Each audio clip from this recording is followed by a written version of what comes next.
现在呢，我们要跟大家讲这个6个步伐里面啊，其实是对一般学生来讲最难做好的一个步伐，在刚开始，这叫后旋步。它也是这所有的步伐里面啊最多步的一个步伐，它有7步。那我们先来看一下它是怎么做的：1、2、3、4、5、6、7。我们可以从这个动作去看到它每一个动作的概念是什么。像我们做的1，就是将我们的前脚伸出去确认重心，然后它用的呢就是我们的垫步技巧，我们这步伐都是垫步为主。2，就是我们的转移重心。3，就是后旋，也就是呢将你的后脚旋往前方，落点位置呢就会跟你的2只脚的位置都差不多。那上半身是一个5度角的状态，然后放松，重心控制在右脚。然后4，我们转移重心到我们的左脚，以7度角来进行一个面敌的动作。5，转移重心的同时使用腰马合一的动作，再配合高低交换拍，回到3度角的面敌姿势。6，将后脚拉近呢，回到原始起始位置。7，高低交换拍，将重心回到我们的后面。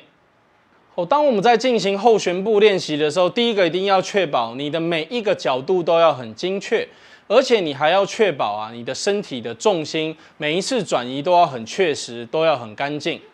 所以我们在练习这个后旋步的时候呢，最好啊，在刚开始你还是要有静止，而且啊，绝对不要犯的一个错就是着急哈。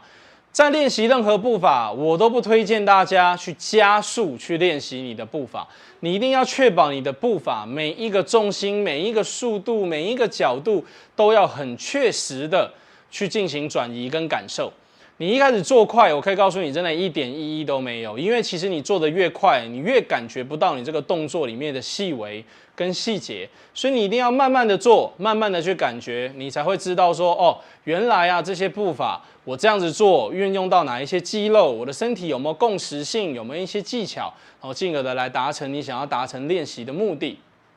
好，我们现在又来到了这个环节，就是这个步伐到底可以拿来干嘛的这个环节。每一个人都有充满着无限的疑问，所以我还是适当的讲一下。其实练习任何技巧，你都是在练习技巧里面当中的 detail。你其实并不是说我今天这个7个动作，我就是永远用这个7个动作去做，而是前提是你要先掌握住这7个动作，而且你要能够很自由自在的去使用它。那一般来讲，我们后旋通常会做什么样的使用？后旋通常呢，我会用在的部分可能是压迫对手，或者是追击对手。例如我在一个这样的位置，比如说在这个距离，我要压迫对手，我就会先做一个后旋的动作，很快速的进去接7度角出腿，或者是直接接5度角出腿。那或者是呢，当今天跟对手，比如说对手比较靠近我的时候，我想要追击对手或压迫对手，我就单纯的对手如果后退，我可能一样就会利用这个步伐做出腿的动作、木形小腿的动作、勾踢的动作、勾腿的动作。那或者是转过来的之后呢，我直接从这个动作接进来，